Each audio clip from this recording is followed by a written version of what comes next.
Hi everyone, it's Rob Watson, the module leader for TECH1502 Introduction to Community Media, and this is a short overview of what we'll be covering in the lecture, the 7th lecture, and the title is about the decline of community, or the sense that there's a decline in our expectations and understanding of community. I've produced the PowerPoint presentations. So there'll be lots of images and diagrams. If there's any essential images and diagrams, they'll be added to the notes, the lecture notes, which are available to download via the DMU Commons wiki.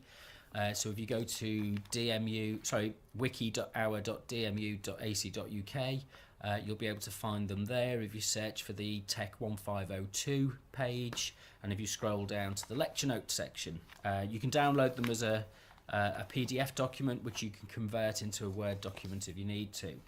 So the idea is to discuss and look at the kind of way that we think about community as something which is in decline, really. We're going to draw on the work of an American sociologist, which is Robert Putnam, who wrote a book which has been taken up by many people subsequently. And it's called Bowling Alone, and it's about the way that people, maybe somewhat nostalgically, have a view of community as something which was stronger in the past, whereas today we've got a kind of sense of hyper-individualism. We've got a sense that we're in a fragmented society, and the sense of social solidarity is weaker.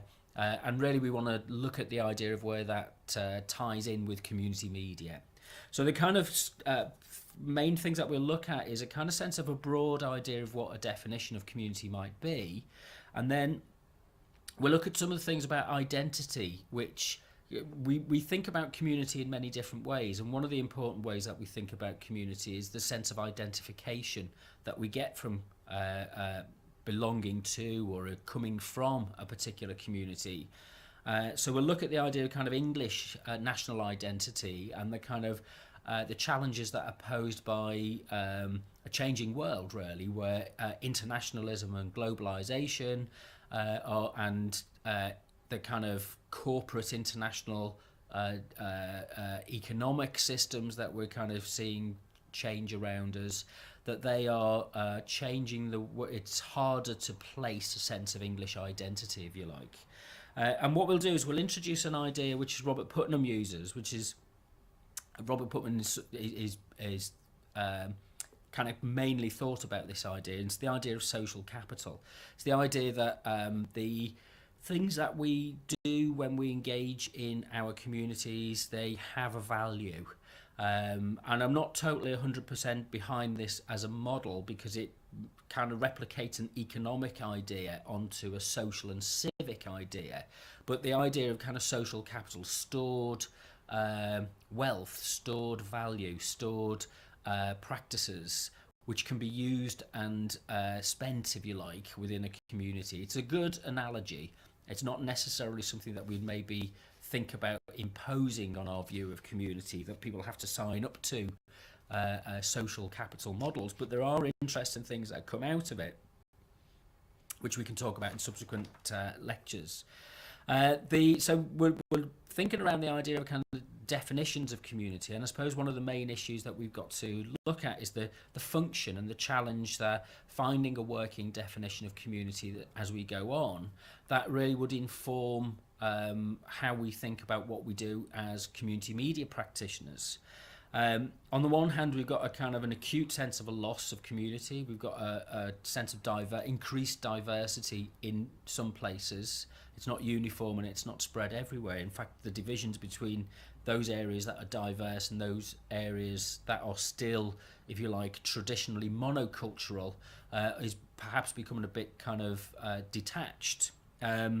So we've always got to keep up with a sense of change. So any kind of definition that we come up with of community has to come up with, has to be based around something that we can use in the future, and as things change, it has to account for change. So we'll look at this in terms of the Putnam's ideas about the loss, or the sense of loss about community, and we'll also look at it in terms of the breakdown and the transformations of a city like Leicester over the years, which is kind of seen a kind of there's Leicester's a city which is characterised by high levels of child poverty. It's a low income city, and there are many challenges which are based around that, which fit in with and explain or account for the sense of fractured community that we perhaps experience ourselves on a daily basis. So there's a kind of question there about our shared identity, and then also the sense of mutual identity, mutual benefits that we get from being part of a community. The idea that we have some sense of social solidarity, some sense of social connection that allows us to feel as if we're part of, or helps us to feel as if we're part of something which is more than just ourselves as individuals. So we'll look through these ideas about the way that kind of social capital is used as a way of explaining and helping people to understand the differences between economic capital and political capital and social capital. It's a good kind of prism for us to look at these issues through.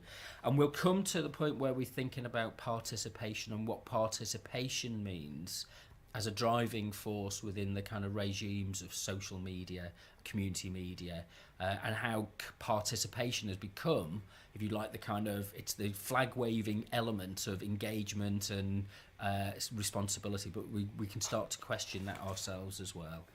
So the notes are available online. I've talked far longer than I expected to talk, and I'll see you at the lecture on Tuesday morning.